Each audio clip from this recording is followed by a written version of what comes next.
IAP Econ class. This is chapter 3, pages 62 through 69, and these pages were all about supply, the law of supply, determinants of supply, and so what we're going to do is we're going to talk about it. We're going to talk about the supply curve as well.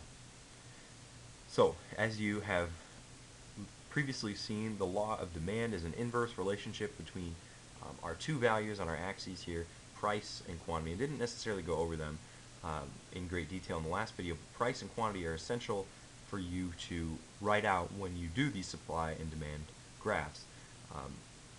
This is a sort of micro concept. When we get to macro supply and demand graphs, this will be price level, and this will be probably GDP or real GDP, the quantity of goods produced in the country in a given year, and price level because we measure the inflation rate at a macro level. But whenever we do these supply and demand graphs in chapters 3 and 4, we are going to mind our P's and our Q's, and you could abbreviate these as P and Q if you so desire. So I'm going to do that for now. So the law of supply is a little bit more difficult to understand than the law of demand, since the law of demand is about you, the consumer. But now change your mindset. Put yourself in the shoes of a supplier. Let's say you are the supplier for a strawberry company. You produce strawberries. Let's say the price of strawberries, as it goes up, what are you going to do? You're going to produce less or more strawberries? Well, as a consumer, you're going to buy less strawberries if the price goes up. But as a supplier, a higher price means you're making more money per berry. So the law of supply states that as price goes up, quantity also goes up. So what this looks like is a positively sloped line. And so let's call this S1. That's our initial supply curve here. That looks pretty nice. It's positively sloped. But we are going to spend some more time determining what are determinants of supply. What could cause this curve to shift? And unlike the last video where we started with increase in demand, we're going to start with decrease this time, decrease in supply. What would cause the supply of strawberries to decrease in the market? These determinants are kind of fun. These are more disaster oriented. So let's start there. What would happen in the case of a natural disaster like a drought would be the market for strawberries. There would be a decrease in supply. And a decrease in supply is a leftward shift. And that's kind of weird. It looks like it's going upward, but if you think about it in terms of left and right, it'll make more sense here. So a decrease in supply is actually kind of a that direction shift, a leftward or upward if you want to think about it, but it's counterintuitive to our decrease in supply. Anyways, a natural disaster is one determinant of supply. Other determinants could be, let's say there was an increase in input costs. By that we mean any cost associated with gathering the strawberries.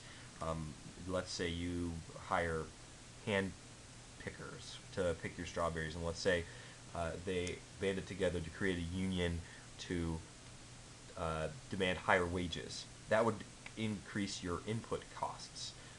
Or if you needed to all of a sudden purchase a new piece of machinery, that's another aspect that would cause a decrease in supply.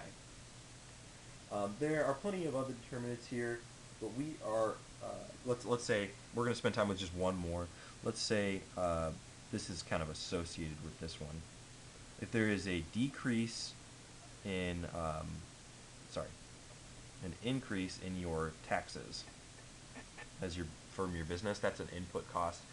You would assume that the supply would go down.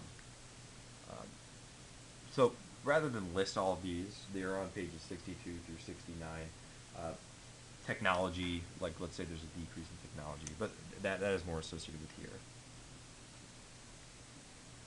Technology. Let's say rather than your hand pickers for your strawberry farm, you employ a massive tractor that hand-picks the strawberries flawlessly. Um, well, that tractor's not going to band together with the other tractors and demand a higher wage, so that will cause your company to be able to produce more strawberries. So that is what an increase in supply looks like. It's actually a rightward shift, or maybe a downward shift if you want to think about it going down, but again, counterintuitive here. And rather than list all of these, what I'd like to do is just summarize it as anything but price. The book spends some time, and I think it's worthwhile, spend some time differentiating a change in supply versus a change in quantity supplied. So let's say we started off at point A on this curve, and the price of strawberries goes up. That's not represented here. That's not represented by this curve here. That would be a move from point A to point B. And so this is actually a shift on the curve. And a change in supply is actually a shift, get your prepositions right here, of the curve. And this is true for a decrease in supply or any of the changes in demand. But I thought that was worthwhile to try and explain to you now. Price, whenever price changes, that is just a change in quantity supplied or quantity demanded. But anything else that you can think of that applies to the market will cause a shift of the curve, a change in supply or a change of demand. Hope this helps.